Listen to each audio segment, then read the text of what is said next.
मुलाखतीचा व्हिडिओ आपण आत्ताच पाहिला, ज्यात महेश मांजरेकरांनी त्यांना युती संदर्भात, उद्धव ठाकरेंसोबतच्या युती संदर्भात प्रश्न विचारला होता।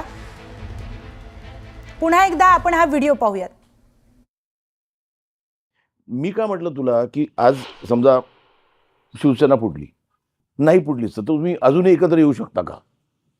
अजूनही एकत्र येऊ शकता का? हे अख्ख्या महाराष्ट्राचं काय म्हणतात स्वप्न आहे। हे बघा, प्रश्न असा आहे ना की या सगळ्याच्यामध्ये कुठच्याही मोठ्या गोष्टीसाठी मला असं वाटतं आमच्यातले वाद, आमच्यातली भांडणं, आमच्यातल्या गोष्टी या किरकोळ आहेत। महाराष्ट्र खूप मोठा आहे हो, कळलं का? या महाराष्ट्राच्या अस्तित्वासाठी, मराठी माणसाच्या अस्तित्वासाठी ही भांडणं आणि हे वाद आणि ह्या सगळ्या गोष्टी अत्यंत क्षुल्लक आहेत, अत्यंत क्षुल्लक आहेत। त्याच्यामुळे एकत्र येणं आणि एकत्र राहणं यात काही मला फार कठीण गोष्ट आहे अशातला मला वाटत नाहीये। परंतु विषय फक्त इच्छेचा आहे, हा एकट्या माझ्या इच्छेचा नाहीये विषय आणि माझ्या काही स्वार्थाचा पण विषय नाहीये। मला असं वाटतं आपण लार्जर पिक्चर बघणं गरजेचं आहे। महाराष्ट्राचा स्वार्थ मी पाहतोच आहे।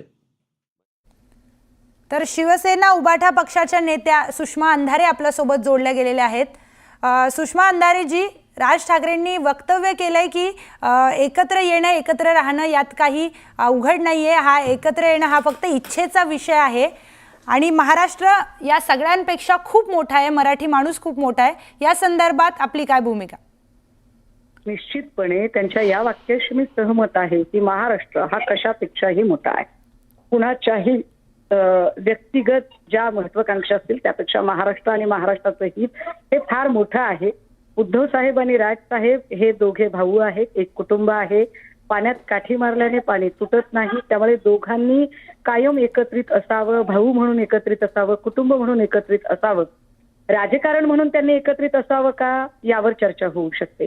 राजकारण म्हणून एकत्रित असावं असा विचार करत असताना मला असं वाटतं, जर मनसेला स्वतंत्र मराठी अस्मितेचं खरोखर राजकारण उभं करायचं असेल, स्वतंत्र मराठी अस्मितेचं, ज्या स्वतंत्र मराठी अस्मिता अमित शहा आणि मोदींसारखे लोक पायदळी तुडू पाहत आहेत, त्या स्वतंत्र मराठी अस्मितेचं राजकारण उभं करायचं असेल तर मला वाटतं महाराष्ट्रातला मराठी मनाचा प्रत्येक माणूस त्या गोष्टीकडे सकारात्मक बघेल।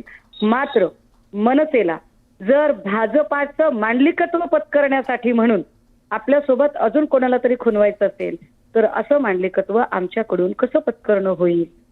हा, स्वतंत्रपणे ते उभे राहणार असतील तर निश्चितपणे ते सकारात्मक विचार केला जाईल।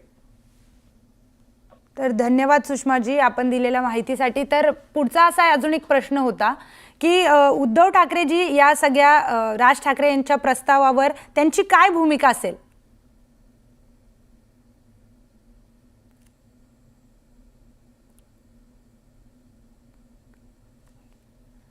तर उद्धव ठाकरे यांची काय भूमिका असेल हे देखील महत्त्वाचं आहे, कारण राज ठाकरे जेव्हा म्हणालेत की एकत्र येणं यात काही कठीण नाहीये, पण या संदर्भात उद्धव ठाकरे यांचं काय म्हणणं असेल, काय भूमिका असेल हे पाहूयात।